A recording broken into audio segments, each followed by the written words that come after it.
And welcome back, everybody, to another episode of Benched with Bubba, episode 363. Going to talk some recent fantasy baseball news, and we're going to talk about the Data Monster over at rotofanatic.com. In order to do so, get a first-time guest to Benched with Bubba. You can find him on Twitter at Paul Mammino Fantasy. Paul Mammino, how we doing, man? I'm doing really great, man. Thanks for having me on tonight. Looking forward to it. Yeah, looking forward to it for sure. Before we get into all the good stuff here that we're going to talk about, let everybody know what you got going on at Roto Fanatic, what they can check out over there, all that good stuff. Yeah, so every week I write a piece I call the GPS location report. It kind of takes some of the stuff we're going to talk about with the Data Monster into account, kind of focusing a little more on how pitchers locate.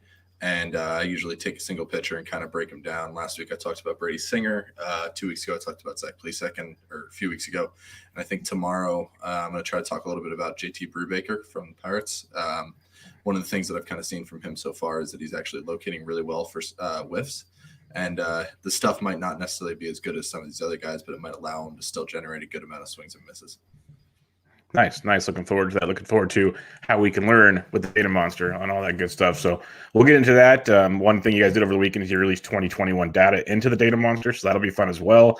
I've had Carmen on the show. We talked for a while, and I mentioned on that show how much I just absolutely love your guys' Park Factor tool because I'm a very simple individual, and you guys make it very simple. So like literally 1 through 32. Or 1 through 30, not too complicated there, and I appreciate that. So I'm looking forward to getting more into this, but let's talk some recent fantasy news first. We'll start with some injuries, unfortunately, but Max Fried goes to the IL, hamstring injury. This is not ideal for sure, one would say, but we're hoping for the best with Fried. He's been getting hit around to start the season. Obviously, if you have an IL spot, you're not dropping Fried, but I guess the thing to look at is how do you go about maybe trying to replace him, or how concerned are you with the hamstring injury? I mean, anytime a pitcher's in, especially with like lower body stuff, I think we're kind of trained to focus a little more heavily on, arm injuries and things like that. But, Fried got injured running the bases. And that's kind of another thing that we kind of forgot from last year, right? Was what happens when these NL pitchers actually have to hit. So we actually care about them being able to run and different things like that. So it might delay him a little bit, but you're definitely not, dropping Fried because you invested a good amount knowing if you picked him where you did. So he's a guy you're probably going to hold on to for at least, unless this ends up being a lot bigger of a problem than they let it on to be. Yeah, hopefully it's nothing major. It's not messing with the arm or the shoulder like you're saying. So let's just hope for the best here. He was off to a funky start there, and we'll have to hope he bounces back. Soroka's already down now. They got Yanoa coming out looking good, which is nice to see, but they're still kind of hoping for the best with Atlanta on that one. Let's go to Toronto Blue Jays. It was about a week ago, Paul, where Julian Merriweather was being added for hundreds of dollars in FAB all over the place, and how quickly things turn.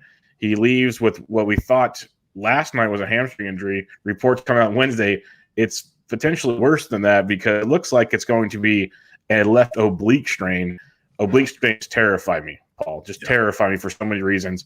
He's going to be out for a little while. So what are you doing in Toronto? Sorry, I lost my headphones for a second there. I mean, oblique strains, I'm with you on them. They are probably one of the scarier things that one of the, I think, in a sense, newer baseball injuries that we've had. I mean, I don't really remember too much talk of obliques, 5-10 years ago even. And it's definitely one that tends to linger. And anytime with rotational athletes like pitchers and I mean, hitters are too, obliques are going to be a huge problem. So I think for that, it's probably going to end up being Romano that gets it back. And everyone was drafting him early as the guy. But I think that it's not a bad idea to take some dart throws on like Delise and a few of the other guys that they have in that pen that could potentially get saves, because it seems like early on the Jays were kind of interested in using Romano in that like fireman role. He's had some struggles early so far, but I think his swing and miss stuff makes him kind of elite in that kind of a role. So I wouldn't be shocked to see them give some other guys opportunities. And I like how you mentioned that, because people were all like, oh, it's Merriweather, but they were using Romano in the high leverage spots. So they were trusting him with the important situations more often than not. Not every game, but a lot of the situations where they both pitched, Romano was coming in because of the situation more than anything, not because it was the ninth. So I think that's a good point. They might stick with that program and see if it keeps working. Delise has been rough, but he was also the guy kind of linked with Merriweather as potential saves. So it wouldn't be a bad idea to speculate. That's for sure. Try to get some guys cheap, see what happens before it gets expensive. Going back to Atlanta now, Christian Pache, not the greatest start to the season we were hoping for out of the youngster, but he's going down with the left groin strain. To me, he was pretty much droppable to begin with right now. You can put him on the IL if you want. Any interest in Christian Pache going forward? I mean, there's no reason for me. There's no reason to hold on to him at this point. He was probably in and out of your lineup anyway, if you were even considering starting him. So I think he's a guy that you can easily cut. If he's not a no doubt starter, there's no reason to be holding him on your IL spot. It's most likely going to be Inciarte probably that takes over. Ender Inciarte started on Wednesday night, so that's what it looks like. That's always he's always a great source of cheap steals. He's not going to really do much else for you, but he can swipe some bags, which is probably what you were ideally hoping for from Pache anyway. If he hit for a little bit of power, you were getting a bonus out of it. So it's not a bad one-to-one replacement, but if you're in need of steals, Inciarte is definitely a guy I'd be targeting. Yeah, good point with the Inciarte. It was funny too. Like when I saw Pache go on the IL this morning, I was thinking, okay, who are they going to replace with? And then all of a sudden, I saw Inciarte. Oh no, they still have him. I thought he retired or something. Like he just kind of got pushed to the side the last year or so. And then it's like, there we go. We got a stolen base target coming up. So we'll see how long that works. You never know with groin injuries; could be a while. So and he always seems to last Inciarte. I don't know. He finds a way on base, and he always runs when he does. So it's not going to be pretty, but he'll get you your steals. Yeah, a little pesky guy, but he makes it work. That's for sure. Let's go. We don't really have to talk a ton about this, but the Astros, we don't know if it's COVID, vaccine issues, so many things going on with them. They lost like half of their starting lineup on Wednesday, so just monitor that one. There's nothing you can really do about it. That is what it is. Teoscar Hernandez is on the COVID IL with COVID. Dylan Cease is on the IL with COVID. Don't know Cease's situation. They said Teoscar has some mild symptoms, but he's doing okay. So that always makes you think a little bit. I guess the grand scheme of things, at least for the Teoscar part, because we have some moving pieces. Grichuk's hitting well, and Gurriel's playing well. Teoscar's been off to a rough start. Like, how concerned are you with Teoscar right now? I mean, I think he's going to play when he comes back, kind of regardless, because I think it's not like Tellez or some of the other immediate options to kind of fill that back in. When Springer comes back, we'll have some bigger questions and some more issues when it comes to that. But I think I'm not really too concerned with Teoscar in the sense of performance-wise. But as we kind of saw with a lot of the guys that did end up having some mild symptoms, they can linger and they can kind of end up being on COVID IL for a long time. I mean, I remember I had a lot of Jorge Alfaro last season and Caleb Smith, and those guys missed almost half of that 60-game season. So there's definitely some concern that this can linger to be a little bit longer than just for a lot of guys, it's going to be 10 days and they'll be back once they're cleared. But there is definitely the possibility that it's a lot longer for some of these guys. Yeah, no doubt about it. That's why I mentioned with the Teoscar, the fact he's having symptoms makes me go, okay, this isn't like a quick in and out type situation here. Get a couple negative tests and we're back. It's like, let's hope for the best on this one. Something for the best of positive news here. Sonny Gray's going to return this weekend from his back injury. That's good because back injuries are always fun. But there's some moving pieces involved. Jose De Leon's already moving to the bullpen. So let's get a couple of thoughts for you. How cautious are you going to be with Sonny Gray going forward, at least for like a start or two, or are you just ready to rock and roll no matter what? Anywhere I have him, I'm probably starting him. Okay. Mainly just because I guess you've held him to this point, but it's not been that long. But the big thing is I feel like for me at least, a lot of the mid-tier of starting pitching has kind of gotten off to a little bit of a rough start.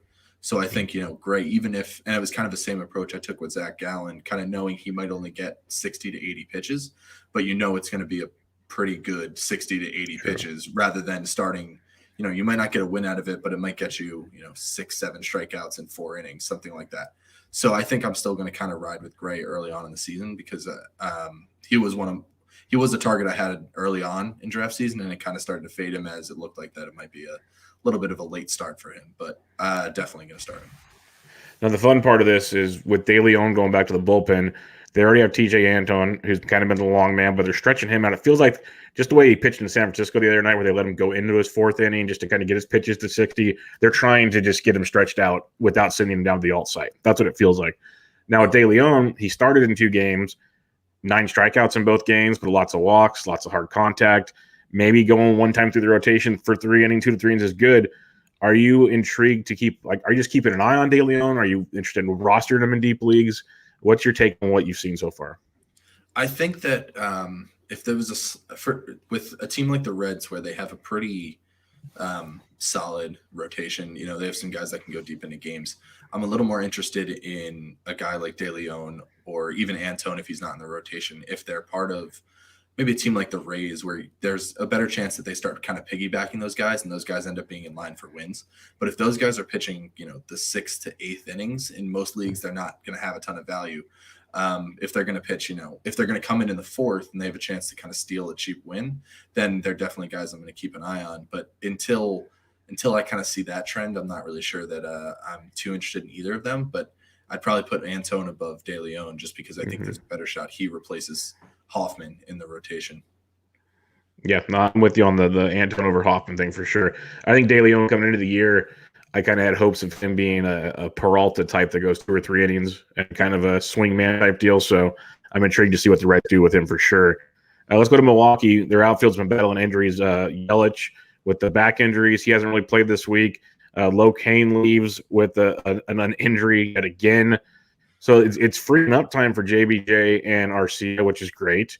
But if you're trying to roster anybody outside of, I guess, Yelich, you're just patiently waiting. If you're trying to roster one of the other 3 in the Brewers outfield, how are you going about it? I mean, I was pretty out on Kane thinking about it, so I think it probably doesn't change my opinion on that too much. I think he kind of goes from being a guy you look at as a starter to be a guy you look at as a fill-in, as a bench guy if you really need him. Again, kind of in the Inciarte mold. If you need steals, he's going to provide a little more than Inciarte, but the same kind of thing. He's more a speed threat. I think it's going to open a decent amount of playing time for JBJ to become kind of a regular. And if Garcia keeps hitting the way he's been, then it's going to be pretty hard for them to not play him every day when he comes back. So I think the big thing is going to be looking at how JBJ performs versus, while Kane is out. Because if he kind of gets off to a good run and he starts playing well, it could become his center field job and he won't really give it back too much. Yeah, no, I'm curious to see how it unfolds. I wasn't really in on Kane either. The fact he couldn't really play at all in spring training showed you already. He was struggling to get things going, getting older. So I wasn't too worried there. But I'd like to see just a consistent playing time for RC and JBJ be much more fantasy relevant. I'd be intrigued by that. Brian Hayes, this one's a shame. He came on, started the season on just breaking, then he gets hurt, and he's progressing extremely slowly. Like the recent reports a day or two ago, he can't even swing yet. And that's really kind of concerning to me that it's been this long and he's not really swinging the bat. So you're just going to have to sit and wait on that one. But Phillip Evans, he has shown up and he's hitting 382 with 3 home runs. He's only striking out 7.5% of the time. It's pretty crazy. He's hit safely in 7 of 10 games, 5 of those multi-hit games. Looks pretty darn good to me. Are you buying into this Phillip Evans start to the season? Yeah, I picked him up in an OBP league. I started him in that at a corner infield spot. I definitely put some fat bids in on him in NFBC leagues and things like that. I mean, anytime a guy's kind of performing, even if it might not necessarily look great, the surface stats might not back everything up.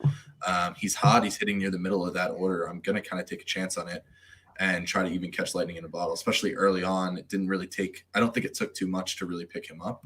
He might go for a little bit more than, this next go around, but I definitely think I'm taking some chances on him in spots where I've had, a guy I had a lot of times in corner infield spots, or some CJ Crones or some Bobby Dahlbacks, guys who have kind of gotten off to really slow starts. So I'm not really against taking a chance on a guy like that. And I like that you mentioned those two. I'm just going to ask you, since you mentioned them, because I've had people on Twitter ask me, like, hey, CJ Crone, what are we doing? And I'm saying just be patient. You played him, you got him for Coors. He's had 1 Coors week, didn't go. He placed the Dodgers for crying out loud. Let's take a breather here and be okay. Are you doing the same thing? It's like you drafted Crone, be patient. Yeah, he's not a guy I'm really but neither of those two guys, him or Dahlback, because we kind of saw with Dahlback last year. He had some stretches where he'd hit a home run every day of the week. But Crone is definitely a guy I'm going to be patient with, because we forget how he's missed almost 2. He missed a lot of, was it 19 that he left hurt and then he didn't play last year. So he's been out for a while. So it's a question of he could still be getting his footing and things like that. But it's you're going to play him for Coors. You're playing him for that lineup to play a little bit better than they have been as a whole, except for Ryan McMahon. They've all been pretty terrible. So I'm not really too concerned. They've gotten, the Dodgers multiple series to start the year. So I think it's definitely a patient wait and see approach with him. Yeah, no, I'm with you. I just wanted to get another opinion on that one because people are in full panic mode for a lot of players after 10 or 11 games. It's just like sit back and relax, people. It's okay for now. One that's not okay, one you can definitely drop, is James Paxton. It sucks because if you like baseball, you like James Paxton. You like he's a really good pitcher, just can't stay healthy. I thought the 6-man rotation would do him well in Seattle. He didn't really get to test that out much. He's having Tommy John surgery, which is a shame. So now you got the rotation of Gonzalez, Dunn, Kikuchi, Flexen, Sheffield. Marjavicius is taking his spot. I'm assuming you're not interested in Marjavicius, or even maybe Dunn, but not Marjavicius, I'm assuming. No. I mean, he's I am not a fan of the pitch to contact left-handed, left-handed pitchers. I was one of them, and I wasn't a fan of my own skill set. So I want the swing and miss guy. So give me the swing and miss guy. So yeah, there's definitely more interest in Dunn and some of the other members of that rotation. But yeah, Marjavicius is fine to be left on the wire. I was honestly hoping when Paxton went down, they just stick to a 5-man rotation. Give us more Kikuchi. Give us more because I drafted him knowing I wasn't going to get the 5-man, but then that happened so soon. It's like, hey, let's just let's switch it up real quick. Let's see what happens. But maybe they'll see Marjavicius first started to and go, yeah, we'll go to 5-man. We'll switch back to this. We're all right. Yeah, we'll be just fine without this. All right, let's go to Arizona. This one came out of nowhere. I'm in a bunch of group chats and. Some NFBC players were very angry when the Arizona Diamondbacks game started on Monday. And about 2 innings into the game, when they saw Christian Walker wasn't starting, like, maybe getting the day off. Then he goes on the 10-day IL with the right oblique strain. And that was like a oh no moment. And for many reasons, because Christian Walker's a good ball player. We talked about obliques being terrifying. Yep. But if you put him in on Monday, at least got him for 4 days on NFBC, you're kind of screwed on that one.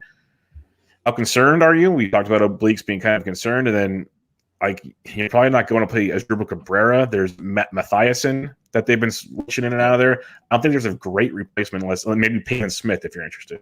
Yeah, I mean, the one I'd be most interested in is probably Pavin Smith. There's a relative level of interest for me with Asdrubal because he's eligible at a lot of different positions, and he's not he's a decent enough hitter. He can perform when he gets chances, but you're definitely hoping that Smith kind of takes it and runs with it. I think because he definitely has the most.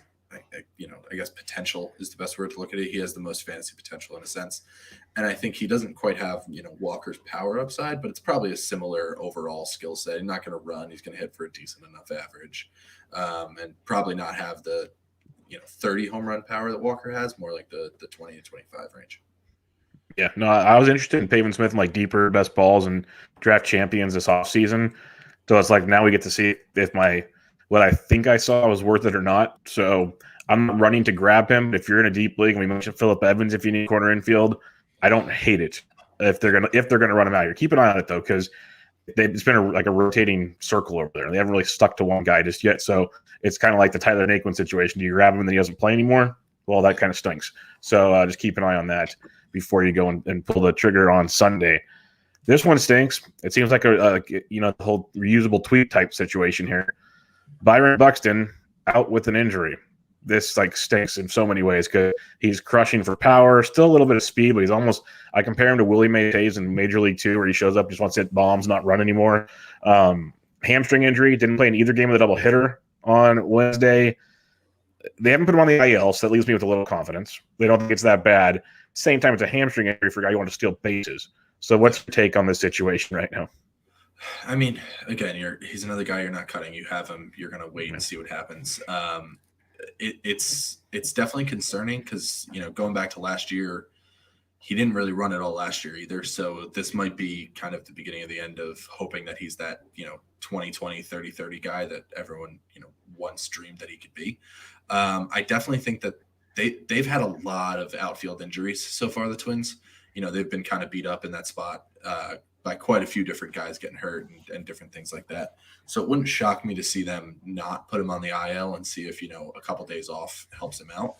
I think, obviously you're checking tomorrow and seeing if, the next lineup there and if they have him. But I think it's pretty reasonable to say you could bench him in an NFBC type thing where you have the the weekend coming up, and as long as you have a decent replacement, obviously. But I think that I wouldn't be shocked if they held out a little bit longer before putting him on the IL. Yeah, no, it'll be interesting. I hope they hold out. I hope he's okay. For the doubleheader, you get that extra man, so they called up Alex Kirilloff. Everyone was jumping for joy. I said, just wait and see if he's there on Thursday because it's the 27th man thing. Yep. And they didn't call him up to start the season when injuries started happening, so I think they're still playing games. So that only consider if he's up, that's outstanding. Like, yes, run with it. Go have some fun with Kirilloff. But I think the Twins are going to twins this one for a little bit here. Before we get to the Data Monster, we had Dan McEwen in the chat. He said something. So I just want to get your thoughts on this. He says, my mountain to die on was drafting Soto over Acuna. Why am I always so dramatically wrong? I'll be honest. I've had Acuna, Soto. I've rotated them back forth, and I've always put like 1A, 1B. I won't even call one of them 2 in my rankings I've done. Where do you stand on that? Because he's being funny. He's always got silly stuff. Soto could crush Acuna by the end of the season still. We don't know. But where do you stand on Soto Acuna?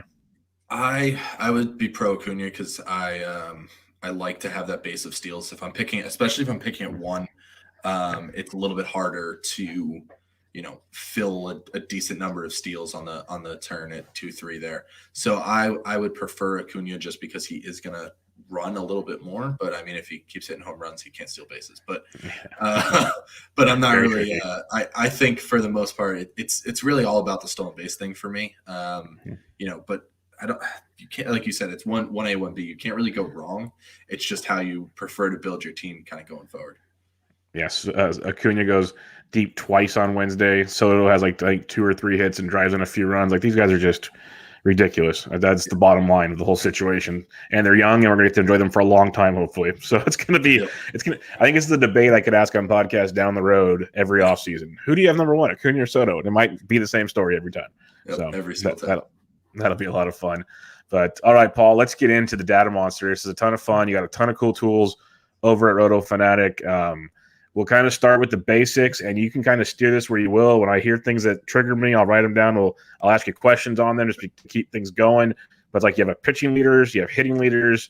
We'll leave the prospects for later. We'll focus on pitching and hitting for now. But what are we doing? Let's start with the pitching. When we pull up the pitching leaderboard, what are we doing with the Data Monster? Yeah, so the whole, both the pitching and hitting leaderboards are kind of centered around this one general idea, and it's all kind of based on the value of the location of a given pitch. One of the things that I've always kind of been fascinated by is, what are the different aspects that lead to a swing and miss? What are the different aspects that lead to a take, and how does location kind of play into that? So, if you and I go out there and I throw 10 pitches down the middle, and you throw 10 pitches up in the zone, you're going, or 10 fastballs at the top of the zone, you're probably going to get more swings and misses just by the fact that you're throwing the ball up in the zone versus down the middle. So what I wanted to try to do was there a way for me to understand how much more you would be expected to get based off of that? So, for every pitch, we know the pitch type, we know the location, and we know the count, mainly because every count is going to kind of interact. Hitters are going to react a little bit differently in an 0-2 count versus an 0-0 count. So what I kind of tried to do was find a way to come up with using every pitch that has been thrown in the StatCast era, kind of come up with a number for each pitch. So, what is the expected swing and miss rate of a fastball down the middle? What's the expected swing and miss rate of a fastball up in the zone? And then what that allowed me to do was then for every one of the cool things about baseball, and from a stat nerd standpoint, is that you get a bunch of kind of random trials for everything, essentially. Everything gets randomized. Not every pitcher faces the same hitters. Every hitter doesn't face all the same pitchers. So what we can then do at the same time is, if I throw 10 pitches down the middle and I get 10 swings and misses, that tells me that pitcher, that my fastball, probably there's something special about it. There's something different about it because it's in a location where you don't expect to get a lot of swings and misses, but at the same time, I'm actually able to generate them. If you throw your fastball up in the zone, an area where we expect to see a lot of them, but you don't get a lot of swings and misses, then that tells me that it's probably, a not an elite fastball in that sense. So what we can then do is we can break those components of the swing and strike rate down into what I kind of call the command and stuff side of things. So if I have a pitcher, like you say, Kikuchi is a great example. He doesn't throw to good locations, but the stuff is really good. So he's able to still generate a good amount of swings and misses. On the other end of the spectrum, you have Trevor Williams, who has probably one of the highest expected whiff rates I have in the models. But he doesn't end up turning it into a lot of swings and misses because the stuff is a little bit subpar. So what we can do is we can then take all those hitter pitcher combinations and we can kind of extract the individual influence of a pitcher or a hitter. The best way for me to explain it is if I get Joey Gallo to swing and miss, it doesn't mean as much as if I get David Fletcher to swing and miss, or if I get Jeff McNeil or a guy who has, elite contact rates. Or on the other end of the spectrum, swinging and missing against Jacob deGrom doesn't mean as much for me as a hitter as swinging and missing against another guy would be. So what we can do is I've been able to do that for, I model swings with that way. So it's swings and misses, swings, and then what happens when the ball's put in play. So like an expected WOBA of a sense based strictly on where you kind of throw the pitch. So again, if you throw a lot of fastballs right down the middle, you're going to probably be expected to be hit pretty hard. If you throw all curveballs in the dirt, you're probably not going to be expected to be hit pretty hard. And it's kind of all those same things. And then we can extract each individual hitter or pitcher's influence based off of that. And then for pitchers, we have a command metric that I've built, which kind of takes all of these expected rates and how much better than the average pitcher each pitcher is at those different metrics. And it helps us to create a command metric of sorts to understand a little bit better, who is locating to pretty much the best locations possible for a pitcher and who's locating to some of the worst locations for a pitcher. Then we can take all of those, and I've built like an ERA estimator that I call Stuff ERA, which takes mostly into account the influences, and then the command is a small part of it. But from the pitcher standpoint, it's just kind of understanding how we can break out their actual production to these different components. All right, let's break this down a little bit here. So I picked Stuff ERA because that one I can understand. Like Matt Barnes is on the top of the 2021 leaderboard with a 2.23 Stuff ERA. You mentioned your command stat, your RF command says 6.56. There's a bunch of commands there. What's like an average RF command we should be shooting? Is it just 0? Yeah, so it's essentially for the command, it's gonna center around 0. Right now we're a little early in the season. You're gonna see some pretty big fluctuations, but for the most part, 0 is average. Negative numbers are below average, and anything positive is above. Pretty much the easy way of understanding it is it's like how many as a whole, how many standard deviations better or worse it is. So a guy that's at like 6, that means he's like really exceptional. Most of your elite command guys are going to be 2 and above, but yeah, most things kind of settle around 0. It makes me feel better seeing Craig Kimbrell at nearly 12, but that's just the little Craig Kimbrell in me. It also is interesting because you have Glass now, who everyone is just drooling over on Twitter, and for good reasons. The dude's been outstanding. The new slider, whatever they want to call it, it's great. 2.4 Stuff ERA, but a minus 2.65 command. Obviously, it's early. But for me, like when I was always concerned with Glass now, it was the command because he's walking too many guys or throwing too many pitches in general, so he's not going deep into games. Is that something that RF command kind of tells us when you see minus 2.65 that he's still doing good, but the command's not there? Maybe he's getting helped at the plate. I don't know. I mean, one of the biggest things that I kind of learned in making this is that when I was building the ERA estimator, the Stuff ERA side of it, is that how small of a piece command actually really is. We focus on it pretty heavily. In fantasy, we have to worry about walks and things like that. So there's definitely good reason for us to be concerned about it as fantasy managers and things like that. But in terms of what makes a pitcher elite, it doesn't necessarily mean as much as I think we tend to give it. So a guy like Glass now, where the stuff is clearly plus, that he's got he's got one of the best fastballs, one of the best breaking balls. Now he's got another slider, cutter, whatever you want to call it thing. With those kinds of guys, they can outperform what seems to be below average command.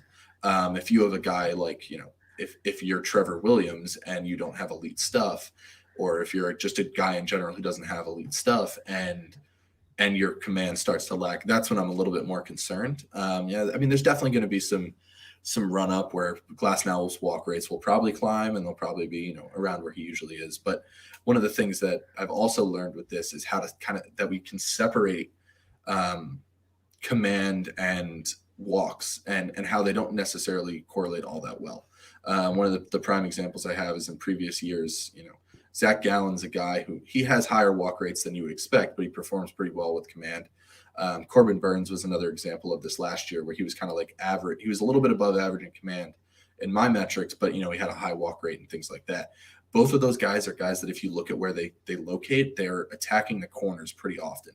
So it's technically, they have high walk rates, but they have high walk rates likely on purpose. They know what they're with Gallen, the stuff isn't as good as Burns' stuff is, but he knows if he can attack those corners, he might walk some guys, but he has enough confidence that it's still going to lead to him to have some success. So command, with the way it's graded with the RF command, you're able to have a little bit better of an understanding of that. And you can kind of see guys like that where the walk rates and the command don't match up. No, I like that. It's kind of like the Cleveland Indians strategy. We just live in the shadow zone and try to get to chase or to paint type situations instead of getting over the heart of the plate. So that makes sense. Okay, that's a good way to look at it. I changed over to the WOBA function on the pitchers now, and you have WOBA. Obviously, we know what that is. XLW WOBA, and then in WOBA. So I'm assuming in zone WOBA. Is that what that is for? So the first one, it's all WOBA on contact. So the first one is going to be the actual WOBA on contact. The XL, that's the location based. So essentially it's the, pitches in that location. What was their average, WOBAcon essentially is the easiest way to look at it. And then the influence is when we take, or the last one, the IN, that is the influence of a given pitcher. So what that means is how much better did they actually, how much better was the actual result than what was expected, essentially. And that factors in the other hitter. So it'll take into account hitter, and it'll take into account the pitchers, and it'll create an influence number. So essentially it kind of just, it's another way of, good way of looking at it is like, X WOBA minus WOBA kind of thing, but it takes a little bit more into account the location of the pitch as opposed to the exit velo and things of that nature. Okay. And I'm assuming, because I know you're talking earlier, the location, like down the middle, high in the zone. When you're doing the XL WOBA, where are we talking just down the middle type stuff on this one, or where are we assuming the pitch location is? It's all pitch location, count, and pitch type. So, and again, gotcha. Yeah. So, certain fastball up might get hit a little bit harder than a curveball down or a curveball up or anything along those lines. So we need to account for all of those things, but we also need to account for the count. Because again, in an 0-2 count, maybe not as much now, but there are still hitters that are going to be taking different swings, especially on breaking balls and things like that aren't necessarily trying to hit for as much power. Okay. When you're looking at these stats per se, because obviously such a small sample in 2021, you did all the work in 2020. You probably back tested it even farther, for all I know. So you've checked it all out. When do you think these start having some kind of reliability, I should say, for sample size wise? Yeah, I think unfortunately the last one, the InWOBA, which is probably the one that tells us the most. Just like almost any other contact management metric, it's really unreliable year over year. I think I tweeted out a couple of days ago, for the past 3 years, Brad Keller was best, and I think second best. And through 3 starts, he was worst. So, we're all over the place. So with those, it's going to take a little while. Like any ball and play metric, it's going to take us a little bit more time than some of the other ones. But in terms of the location stuff, I think it stabilizes relatively quickly. I mean, I wouldn't be citing it as gospel after, 2-3 starts. But once you get to about 200 pitches or so, 300 pitches or so, I think it's reasonable to kind of start comparing. And when it comes to like the XL WOBA and things like that, so as you'll go through the other metrics, they all kind of follow the same pattern. There's the location, and then there's their influence. The location stuff, I like to look at it for changes because it doesn't necessarily tell us a ton about a pitcher just to say, oh, he's got the lowest expected WOBA, location-based expected WOBA in baseball. That's not going to tell me a ton because it doesn't really matter. He could be throwing that at 70 miles an hour, and it's not going to really care. Nobody's going to care that, he locates it well. But if you start to see a pitcher make a big change up or down, that kind of signals to me a huge change in approach. So when you can kind of use these metrics as a quick way to see a change in approach and how a pitcher is kind of attacking hitters. Okay, I like that. I'm on the end zone swing function now. So you have end zone swing, end zone X swing. Just to dumb it down for myself and maybe some others. So like Logan Webb, 0.538 is that saying they're swinging in zone about 54% of the time, roughly? Yep, around that. Okay, that's what I'm saying. Okay, yep. So and then the X swing, the actual is 54. So you're expecting the swing because the ball is like 66%. Yes. So again, Okay. same kind of thing as before. If you throw a first pitch breaking ball, you're going to have a lower expected swing rate than a first pitch. Gotcha. So it's taking all those things into account, and then the third one will show their. Again, it's kind of the simple way of looking at it is the first column minus the second column, but it's not exactly that because it's going to take a little bit into account, other hitters and a couple other little things like that. And again, 0 for those is going to be average. And then depending on the metric, negative or positive is better or worse. Surprisingly, this is one of I like this one a lot because it's actually more stable than I think we give it credit for. And it's a skill that we don't necessarily account for enough with pitchers. Why don't we expand on that? I think I know where you're going with this, but why do you think it's a skill we don't account for? Just because they're confident in peppering the zone? Because obviously you can't strike out guys all the time by going out of the zone unless you're getting guys to chase. But is there something? Why don't you let us know why do you think it's something we don't account for enough? Well, I mean, I think for a lot, the name of the game for fantasy pitchers is getting strikeouts, and I think the biggest thing that we always tend to look at is how well a given pitcher, can they generate swings and misses? That's kind of the main thing we focus on, and it's like. There's been some more things with CSW and things like that have kind of come more mainstream where we're appreciating called strikes. But I think one of the things that we don't appreciate enough is, and we don't understand well enough, is that this is actually a skill that pitchers can have. Aaron Nola has been doing it for years. And I think we've always kind of, a lot of times when I was, when he first came up, it was always, we're not sure if he's going to be able to keep maintaining these called strike rates, which are kind of helping push up his K rate. So I think that what happens is we see pitchers who are actually able to generate takes in the zone. And to me, that's while swing and miss is the best thing you can do, generating a take on a pitch that is going to be a strike is honestly one of the best things that a pitcher can do. So if you're a pitcher that is confident in doing that, that might mean that you're good at throwing, breaking balls in the zone, might mean that you're good at attacking the corners of a zone. But the ability to just generate called strikes, I think, is one of the more underappreciated skills in baseball. Okay, so yeah, it's kind of where I think you were going with it. It's very true though. We don't talk about it enough. Like we have CSW, which kind of helps factor that in, but it's not nearly talked about enough in the grand scheme of things.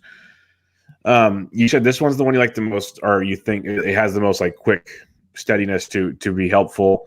When we're evaluating this, you're talking about trying to find changes in things. Like if I log in today and I see so-and-so's got an end zone of like minus 0.02 or something, and then next week I see they got like a plus 0.03, what level of concern or non-concern should I have there?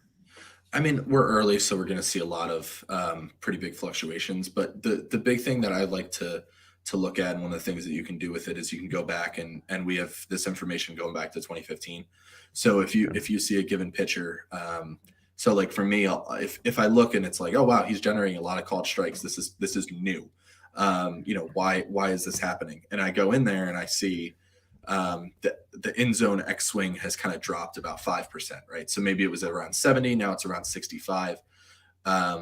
If that last column hasn't really changed much, then that tells me that it's where he's locating his pitches. So it might mean that his command is taking a little bit of a step up. It might mean that he's come with a different approach. It might mean that he started throwing more first pitch breaking balls. And all of those things you can then look into it a little bit more, but it helps me a little bit more than just looking at it and saying, this is just luck. Like it's not gonna maintain. If I see a tangible change like that, then it's something I'm interested in. And then at the same time with the last column, IZ and all the other ones that are across the different metrics, that one is the one that if I see a huge difference there, then that means that there might be they might have changed the shape of their fastball, or they might have changed some different things. And then I'll go and I'll look at that. They've changed some characteristics that are making the pitch play better. But again, we're early where we're going to see big fluctuations based, game to game kind of thing. So it's definitely something you want to be a little bit more cautious with early on in the season, but it's definitely useful to look at how it compares, not necessarily compare each guy to another pitcher, compare them to themselves from previous years. Okay, no, that makes a lot of sense. Compare and see the change in each pitcher. I like that quite a bit. Before we go to the hitters, the leaderboards and everything, are there any early 2021 numbers for pitchers that kind of stands out to you? Like maybe I should pay attention to this guy, or maybe I should be concerned about this guy. Yeah, one of the things that I'm actually interested to see how it's going to end up going today is a guy that I was pretty anti for a while was Dustin May, because he comes up really poorly in the location part of whiff rate. So he throws these fantastic looking pitches, but where he throws them, aren't really expected to generate a lot of swings and misses. So I was pretty against him for a while, because essentially the reality was his in whiff it was around 0. So essentially what was happening was he's throwing pitches in locations that don't generate swings and misses, and hitters aren't interacting with them. They're not swinging and missing more than we would expect, right? They're swinging and missing exactly as much as we'd expect, no matter the fact that he throws wiffle balls at 99 and it looks beautiful. Yeah. The big thing from his first game was that it was around the same numbers, but he generated far more whiffs than was expected. And one of the interesting things from it was, when I kind of looked into it a little more, I had a back and forth with some people on Twitter about it, is he didn't really need anything other than fastballs in his first outing. He threw a ton of cutters, which generated a large number of swings and misses, but he threw more forcing fastballs than he had before. And that was more up in the zone. So that's an example of a guy where, even though the expected whiff rate doesn't seem any different, it was playing up a little better in the first outing. But when I look and dive into it a little more, I realized that he still did change his pitch mix. It's just that fastballs are going to have a lower expected whiff rate than sliders. So I'm curious to see if he throws more breaking balls, if we kind of see that number start to rise. And if we do, then that's really a good sign for May's kind of breakout that everyone's been hoping for.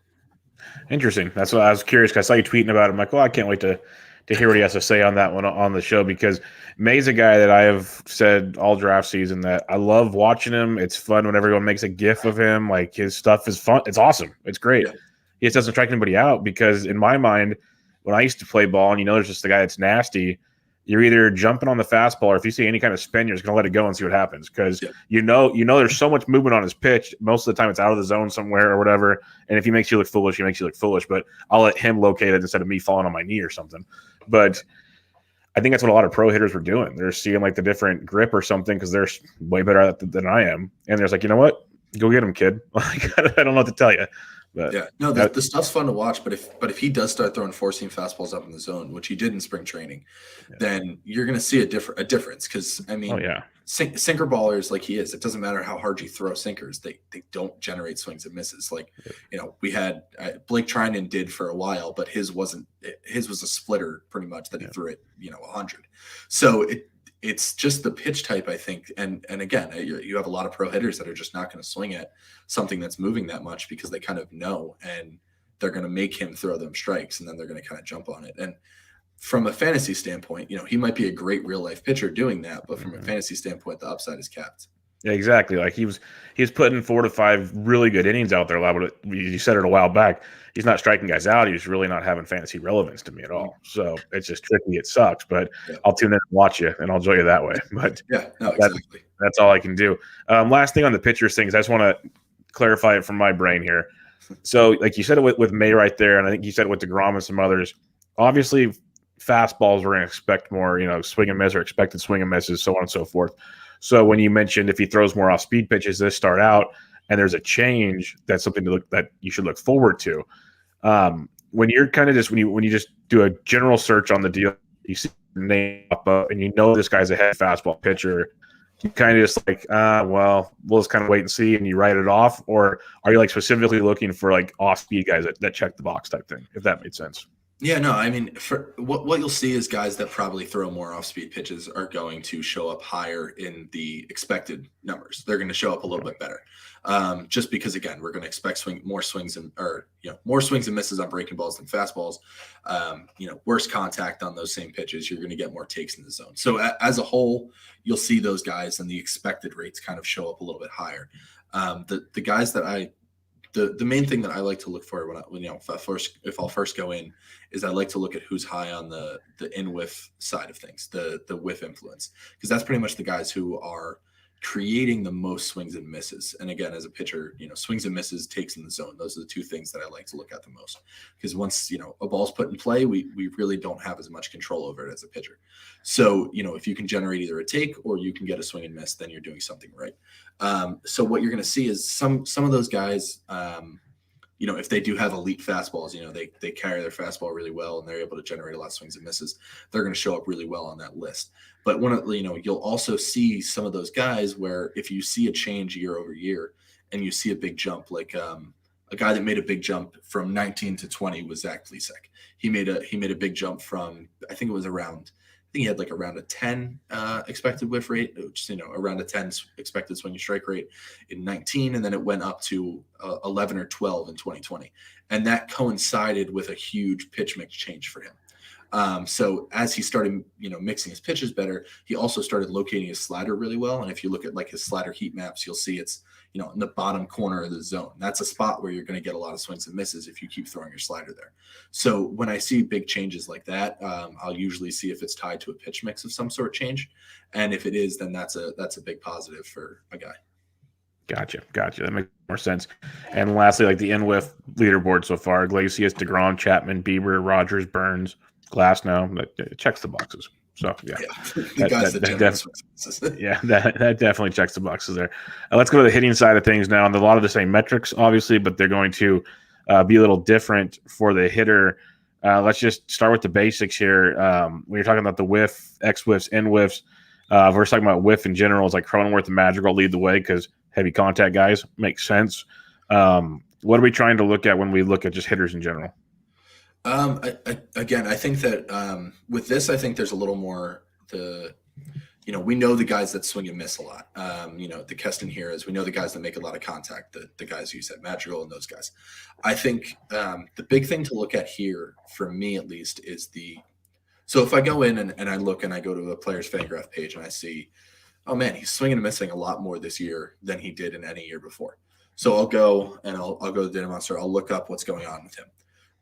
What you might see, and one of the things that I've noticed a lot of times, is that pitchers tend to, a guy that swings and misses a lot, pitchers tend to be more and more aggressive with them. So what you'll see their X whiff rates start to rise. So you'll see a guy like Javi Baez or Keston Hira, they'll be pitched more and more aggressively because they kind of know that they're going to swing and miss. So they'll start throwing more off speed stuff because it's a better chance that they're going to swing and miss those pitches. And so when I see a guy's swinging strike rate rise, I like to see if it's something he's doing, which will be the in whiff, or if it's the way the pitchers are attacking him. So if I see it's the way the pitchers are attacking him, then his skill set hasn't necessarily changed. It's just that pitchers might have changed the way that they're pitching him. So for me, it's an interesting way to break down those two components and say, is he swinging and missing more because he's gotten worse as a hitter, or is he swinging and missing more because pitchers are changing the way that they throw to him? Interesting. Wouldn't even have really went there right out the gates. That's an interesting angle to look at because you have, like you said, the out of zone, the end zones, the whiffs, all the different angles to look at. And when we talk about guys like Javi Baez and Keston here, it's like here I can't hit a fastball. Javi Baez chases everything out of the zone. All these kind of things. So that is a very, very intriguing way to go about it. The discipline here, the XL WOBA swing, XL WOBA take, and then SAE. What are we looking at with this SAE category? Yeah. So the best way, so essentially when I started this whole research, it was an attempt to quantify plate discipline a little bit better. I remember when I kind of started out, I was trying to understand, does, a guy like Kevon Biggio, does he help or hurt himself by being as selective as he is?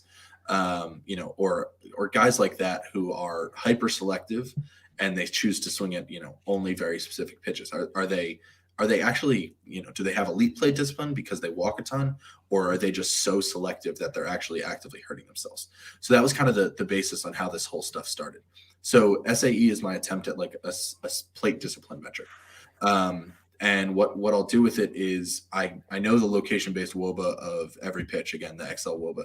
So what the hitter has is they have their swing decision or they have their take decision. So what I can know is, what is the average expected WOBA of the pitches that they swung at? And what's the average expected WOBA of the pitches that they didn't swing at?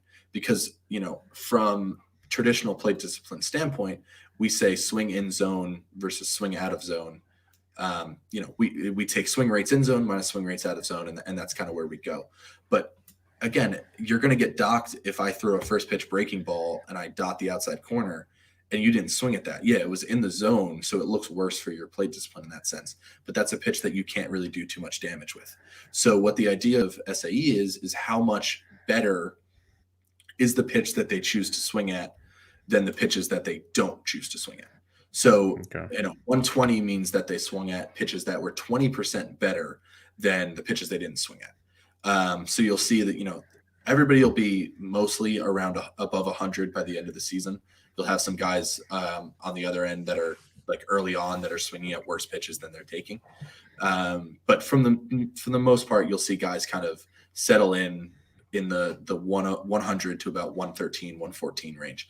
Max Muncy's, the Aaron Hickses of the world, they usually are on the top.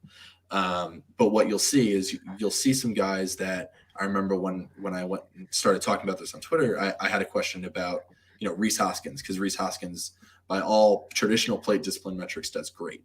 But one of the things that he did poorly for a couple of years was he was so selective that he was not swinging. He was letting really good pitches go by. Mm-hmm. So essentially it'll dock hitters for letting good pitches go by and only swinging at, a very small subset of pitches. So it's essentially an easy way to understand how much better of a position are they putting themselves in by the pitches they choose to swing at. No, I'm very intrigued by that now, because I think one thing during the offseason, researching a lot of hitters, it seemed like the more and more I look at them, a lot of the guys that dropped off in a big way on the short season, you go look at their O swing and their zone swing and all, like they were a lot less aggressive, it felt like, at the plate. And I don't know if it's the comfort thing. A lot of the guys, they happen to be guys that didn't get their iPads, that like their iPads, so maybe they weren't as aggressive. They just weren't comfortable. I'd be intrigued to go back and look at the 2020 numbers here and see if it kind of correlates, where maybe the XL WOA on the take was pretty darn high, and they were just taking good pitches basically. So I like this a lot. This is intriguing. I remember writing a few articles, kind of going. We did a series this offseason, kind of going position by position and taking each of the leaderboards and talking about a guy near the top and near the bottom. And that exact thing, I remember writing that so many times. I think Anthony Rizzo, one that I remember doing it for. It was like Yelich was actually another one. And it was like his swing rate just stopped swinging pitches. And it just made no sense. And it was like, these are guys who, are elite hitters. And all of a sudden they've just decided to kind of put themselves at a disadvantage by just not taking the bat off their shoulders. And it was kind of something that was really fascinating to see how it all played out. And was like, wow, this was not something, I would have expected. And maybe it is. It's a short season sample, and over the, maybe they do have these fluctuations in their careers, but it was definitely something that I think explained a lot of poor performance. With full season now is a small season and thing that like you just said, basically, is that what it is? Because it stood out like a sore thumb for some guys. They were just like Gleyber Torres, a lot less at the plate. Even Javi Baez, who we talked about a lot, he wasn't even swinging the zone as much. He just wasn't swinging the bat. It was just really bizarre with some of these guys that you want them to be aggressive. You want them chasing pitches. That's how they do things. Like that's how it works. So that was very intriguing. And then just looking at the stat here, it really, I guess I've always understood hitting like stats a little better than pitching. I'm still trying to develop all those things. There's so many new ones out. That's why I ask a lot of simple questions just to kind of keep it going. But this makes a ton of sense, like out of the zone, in the zone type deals, or swing and take. I mean, a guy like Nimmo leading off, I bet you, I'm just top of my head, he probably takes that first pitch fastball so many times to start a game. That's just what Nimmo does. And his XL WOBA take is 331, which makes a ton of sense because he's passing on fastballs. And just thinking about the player types here, it makes a lot of sense. And like Dansby Swanson, a little more aggressive than most. His take's only 283 because he's literally laying off the bad pitches. So if he doesn't swing, it's a really bad pitch. I like this a lot. Like, this is simple yet very effective when I'm reading this stuff. So I'm curious to see how this continues to go along here. What other hitting metrics would you recommend? Because for me, as simple as I am, like I just want to stay on this page. But I know obviously some awesome stuff here, just like the other ones. Like I just clicked on the WOBA one, and it's very similar to the pitching one, WOBA, XL WOBA, in WOBA. I'm assuming it's similar to the pitching situation. Yeah. I mean, everything is pretty much the way that it's all worked is it's all calculated the exact same way. Everything's done the exact same way. So it's all the same general idea. And again, it just helps me give a better understanding for how it all breaks down for hitters.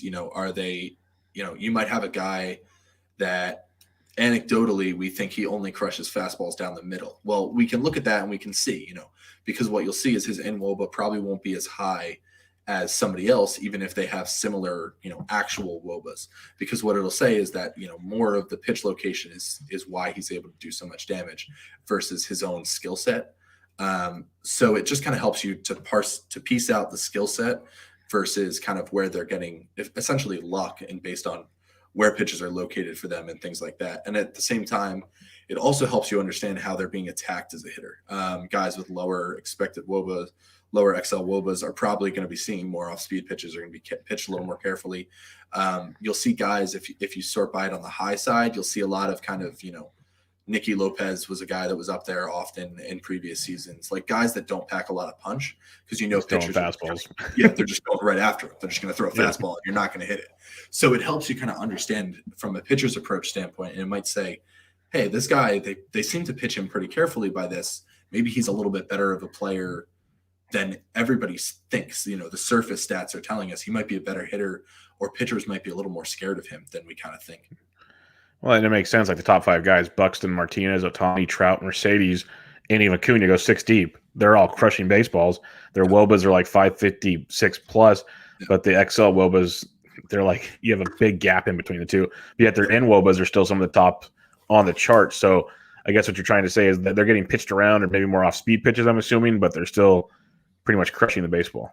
Yeah, I mean, we're so early where these are going to be so divergent. But what you can kind of see is it's just, who are the hitters that are who are the hitters that are getting the most out of the pitches that they're seeing. They might still be seeing really good to hit pitches, and then they might be still crushing them. And then, they might still be taking full advantage of it. But then you might see these guys, their XL WOBAs might start kind of dropping a little bit, and their production might drop a little bit. And it could just be because pitchers have kind of changed their approaches to them. They might still be performing better than, significantly better than we'd expect them to. But at the same time, it's because pitchers are changing that approach, so that expectation kind of goes down. Okay, I like that. Any hitters standing out to you so far early in the season with your Data Monster numbers? I tend to dive more into the pitching than the hitting side of things. Okay. We get along great, Paul. We get along great because I could do the hitting, you could do the pitching. We'd be so happy. Like, I do the pitching because I need to, and it helps me get better at analyzing things. But I get frustrated so many times, like trying to dig in on it because it's so in depth. Like, you guys can go pitch mix, spin rates, all this crazy stuff that keeps developing more and more. Like, you guys can rabbit hole it for a long time. Yeah, I mean, just looking quickly, Jose Ramirez hasn't really is high on the expected whiff rate or the influence on whiff rate thing, and he's been struggling a little bit out of the gate. He hasn't been quite the same hitter, but he's always made a decent amount of contact. It's definitely one of the things that's interesting about a guy like him, and I always find those guys that have power like he does quite interesting when they're able to still make a decent amount of contact. And I think that's kind of partially one of the reasons why Ramirez does have these fluctuations, because he makes so much contact that when it's going good, he's going to hit, it's going to be home run, home run, home run. But when it's going poorly, because he's making so much contact, the K rate doesn't look any different. None of those things look any different. It's just kind of a batted ball luck kind of thing. So I think that, it's a positive to see that even though he is poorly, he's struggling out of the gate, it's not really that he's swinging and missing anymore. It's just essentially right now it seems like it's a batted ball luck kind of thing. Okay. Good to know. Good to know. What's next for the Data Monster? Where do you plan on taking this thing next? I mean, one of the things that I want to do is I want to work a little bit more. I want to do a little more research into the in WOBA metrics, especially on the pitching side, because I really do think, and I know Alex Chamberlain's done a bunch of research on it, based on he's done some similar stuff with locations and how it impacts launch angles and things like that. I think that there is a way that pitchers do influence contact. Everything that we see tells us that they don't. That it's all essentially luck. But from playing, from watching, you've been around enough guys, you've seen enough guys that it's like the ball just comes off bats differently when he's pitching. So I think one of the big things I want to do is I really want to learn a little bit more about that and try to see if there's a way that I can better understand the stability around that, and if we can actually kind of parse out, is this skill or is this luck? That's probably the biggest thing in terms of what's already there. The other thing, and we kind of talked about it a little bit, or we briefly mentioned it, but there's 2 more tabs on there with the prospect stuff. That's all based on 2019. It's a model that I had built for myself. Once I joined a 30-team dynasty league, and I was like, I don't know who half these players are, and it was okay. I mean, it picked out some guys who ended up being pretty good in 2019, Brian Reynolds and things like that when they got called up. So I want to kind of expand on that. We had no data from last year, obviously. Now I don't know what 2021 is going to kind of look like, but one of the things that I do want to do is build on that a little bit more and try to kind of see if I can improve on that and do some things for guys before they even get called up. That'd be cool. It's always fun having something to look forward to with the prospect game, because dynasties are becoming more and more popular. Keepers, whatever you want to call them, and heck, a lot of young kids are coming up earlier now. So it's definitely cool to utilize. You mentioned like the different pitch metrics and the quality of contact and creating contact, or responsibility of contact, I guess. How much do you think, and this is just purely your speculation, the new baseballs that I think are just goofier than heck, I've seen balls still leave the yard that should not be leaving the yard. And we got these humidors in different ballparks that some are actually helping create more offense, they said, because it can change the humidity in a different way. Like, so many goofy things that we have no control of. So I guess you just kind of you're at the will of the stats. But how do you kind of factor that stuff? Yeah, I mean, I guess it's one of those things that, when everybody's kind of freaking out about it, we do have to understand it, obviously. But I think from my own personal standpoint, I didn't really adjust anything up or down too much on a lot of guys, because yes, there are definitely going to be some hitters that it's going to affect more. There are going to be some pitchers that it's going to affect more, just based on general skill sets. But kind of as a whole, we kind of tend to overreact, I think, to those things. And it's especially when it comes to deadening or juicy, bouncing baseballs. I have no idea what's going on with them either. It's all over the place. It's crazy.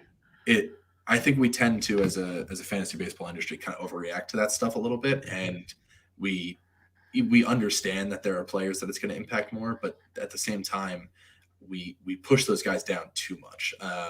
Like a Biggio is a good example. A DJ LeMahieu is a good example. Like, you watch DJ LeMahieu play, and Didi did it for years in Yankee Stadium too. Like, you watch this and you're like, how did that ball just go out? But like, they're both good hitters who knew what they were doing and took advantage of it. LeMahieu's a guy who knows how to hit balls in the air the other way, and he's going to take advantage of it. And yeah, maybe they're barely going out, but he's still going to be able to do that kind of a thing. So I think we definitely overreact a little bit to it. And I think we might think we know what's going on, and then what's going to happen is we're going to hit June and everything is going to be completely different. So we're looking at, we're comparing things to April to July, because that's when we started baseball last year. So everything is going to look a little different as a whole. No, that makes a lot of sense. Eno Saris came out with a new article on Wednesday at The Athletic. I'm looking forward to reading, because he's been working with guys. I think there's still a long ways to go in figuring out these baseballs, but like, as a Giants fan, I know how that ballpark plays. Watching even last night's game with Castillo and Gausman on the mound, there were balls that should never ever left that ballpark. I was just amazed by what was going on. So we'll have to wait and see what happens. They closed the doors or whatever was open last year, right? They put it back last year. It's back to normal now. So because you can they can have fans now, they can kind of do things. So that's happening. But it was windy last night, but wind has never been a factor. That's why the stadium's built that way, to kind of get rid of the wind. Yeah. And literally there was balls. Just Crawford hit an opposite field home run. That's all you have to know. That's all you need to know. It was ridiculous. Yeah. So, I'm curious. I'm very curious to see where it goes. Like, I love seeing them have offense, but it's Like when you roster pitchers playing in that ballpark for a reason, it's like, oops, that's not going to Yeah. go well. No, exactly. But before we call it a night, lots of awesome stuff here. I'm really looking forward to diving in on this stuff some more. We talked about what you have coming up for the Data Monster. What do you guys got going on at Roto Fanatic? What's coming up? What's next for you guys? You got a good group there. You guys can keep creating more and more content and more tools and cool stuff. So what's next? Yeah, last week I think we put the first one out, but every week, Crosby Spencer, who's the guy who was behind all of our park factors, we're going to have, weekly schedule factors, which are going to take into account, where the pitcher is going to be pitching, where a given team is going to be pitching. And then, if you're going to Coors and San Fran, what does that kind of mean compared to a guy who's playing strictly in Baltimore for the week, kind of a thing. So if you're kind of trying to make your lineup decisions, we're going to have those things out every week. I know Crosby's looking at some more of his XStat stuff. He kind of looks at things a little bit differently than StatCast does. So he's going to have some more of that stuff coming out soon. And we just have lots of good content. We've guys that we write about relievers every week. We have Dave Funnell does an infirmary report where he kind of talks about what's going on in the injury world and what we can look at in those things. We have rookie hitter ladders from Phil. I don't know how to say his last name. Goyette. I don't know how to pronounce it, but we have a lot of great stuff coming out, and we're really excited for the season. No, it's awesome what you guys are doing there. I always like seeing new sites thrive, and you're pushing out some awesome things over there. So looking forward to seeing what's next. And Paul, thanks for joining me tonight, man. Lots of fun talking with you. Thanks for having me on. This was a really great time, man. Yeah, I'm looking forward to chatting with you again and seeing where this continues to go, because like I said, I'm a little slow with these things, so I'm going to enjoy digging in some more and asking some questions, because the concept is outstanding, but my dumb brain's going to have some fun trying to figure things out later on. But I appreciate it, and we'll do it again sometime. One of the things I've definitely realized is having me explain it as you stare at it definitely helps when I try to write it down. It doesn't sound as good to people. So it's definitely try to get on podcasts and explain it a little bit better so people know what I'm talking about. Yeah, I pretty much, if I see new metrics or whatever get published, I start writing down a list of guys that they need to come on my show eventually, because for my sake and listeners' sakes, the more we can sit and just talk about it, it makes it a lot easier in the long run, because there's so many cool tools out there for multiple sites. People are doing great work. So it's sometimes there's too many, because you need to find one just to pick and go. Yep. But it's a lot of cool stuff. But Paul, thanks for joining me, man. We'll do it again sometime. Yeah, definitely. Thanks for having me on. All right, everybody. Check him out on Twitter at P Mammino Fantasy and over at Roto Fanatic. Paul Mammino, everybody. This is Bench with Bubba, episode 363. Catch you guys next time.